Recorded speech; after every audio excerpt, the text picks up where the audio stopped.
Tregoj që Edi Rama, në vend që t'i shpall luftë korrupsionit dhe krimit organizuar dhe karteleve, i ka shpallur luftë opozitës.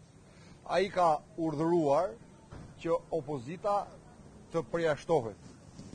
Të përjashtohet sepse Edi Rama kërkon të marrë peng parlamentin, ai nuk pranon që t'i dorëzojë drejtësisë dhe lindën e Akshit, e Gysin dhe gjithë bandën e banditëve dhe hajdutëve që e rrethojnë, sepse e di që gjithçka do të shkojë tek ai, sepse ai është kreu i gjithçkaje, dhe në vend që të marrë masa për të përjashtuar Belindën, përjashton opozitën.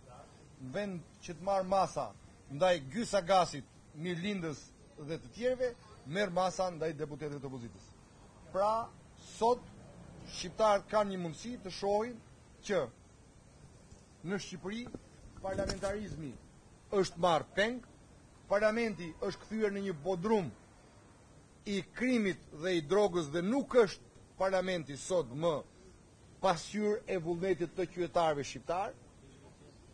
Çdo përfaqësues i opozitës që të flet të vërtetën, që i referohet fakteve dhe provave për inkriminimin dhe korruptimin e këtij shteti, shpallet dhe linçohet automatikisht armik. Parlamenti në mendsinë e Edi Ramës duhet të jetë i mbushur me eunuq dhe çingije dhe jo me përfaqësues dinjitos të qytetarëve shqiptar që thonë të vërtetën, që mbrojnë kushtetutën, që mbrojnë ligjin dhe mbrojnë lirinë dhe demokracinë e këtij vendi. Kjo është drejgjeja ku e ka çuar Edi Rama kuvendin e Shqipërisë. U nis përjashtimi për 30 ditë, tani afati i përjashtimit vazhdon shtyhet në kundërshtim me çdo rregullore, në kundërshtim me statusin e deputetit, shtyr deri në mars. Pra, është thonë 1 muaj, tani po çojnë 3 muaj.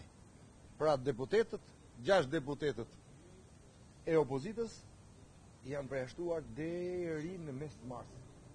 E kuptoni? Pra, Edi Rama me plotson dëshirën e karteleve të drogës, të Gysit, për të shpallur armiq,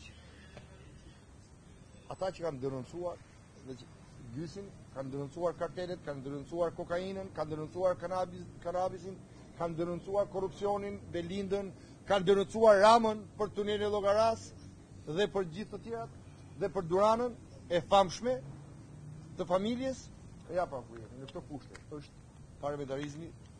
Ndaj po ju them, përjashtimi nga zotin nga sot?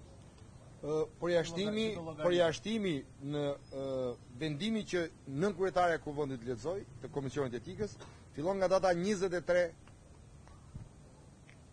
dhjetor dhe flitet deri nga data 3 mars. Ne jemi armiq të Edi Ramës dhe narkosit, ndaj nuk mund të lejohet të shkelim në Kuvendin e Shqipërisë. Pavarësisht se mandatin ne ka dhënë qytetarët, ne ka dhënë populli opozitar, mandatin kërkon të ne marrë në mënyrë të përkohshme Edi Rama. Ne zbatoni këtë vendim byro sot?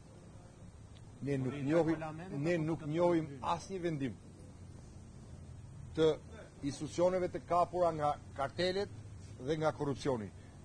Ne do luftojmë për të shliruar të gjitha institucionet, duke filluar pikë pari nga organizata kriminale që quhet qeveri të largohet dhe Shqipëria të ketë një qeveri teknike, pastaj edhe ky parlament, narkoparlament, të mbushet aty në karriget e gjithë secilit me përfaqësues të qytetarëve dhe jo përfaqësues të Suelit, të Xhabavëve, të Troplinëve dhe të karteleve të tjera drogës dhe përfaqësues të kusarëve të vendit. Kjo është dhe data 24 janar është një ditë që do të stojmë ne çdo shqiptar, çdo qytetar të lirë dhe dinjitos të këtij vendi të bashkohet këtij fronti opozitar për të përballur me bandën e pushtetit dhe për ta shiruar Shqipërinë nga kthetrat e narkosit dhe të kusarëve. Do t'i drejtoni gjykatës administrative, pasi ka një precedent vitën e kaluar që gjykata administrative ka gëzuar vendimin e byros. Pa as më të voglin diskutim, ne këtë vendim të turpshëm, të marrë me vullnetin e karteleve të drogës dhe të hajdutëve, ne do ta çojmë në gjykatën administrative. Kjo të shpallësh opozitën armike, pse opozita i referohet fjalës lirë dhe të vërtetave, pse opozita denoncon hajdutrinë dhe drogën, kjo nuk ndodh askund përveç se ja ku e keni, ja ku i shihni hajdutët, ja ku i pati apo jo? Ja pra, një nga antarët e qetës hajdutëve. Pra ne do ta çojmë patjetër në gjykatë. Nuk ka rrugë tjetër, sepse këta e shikoni ju, Edi Rama përveç se i ka shkatruar qeverinë, ka kthyer në organizat kriminale, parlamentin po e zgjëson, po e kthen në një eunuk parlament. Edi Rama tashmë ka vendosur t'i ver kazmën asaj në cilën dhe i dje mburej drejtësisë. Pse? Sepse drejtësia po shkon tek obori i tij. Tani, a mund ta pranojmë ne, a mund ta pranojnë shqiptarët? Jo. Shqiptarët do të bëjnë atë drejtësi që po përpiqet ta pengojë Edi Rama.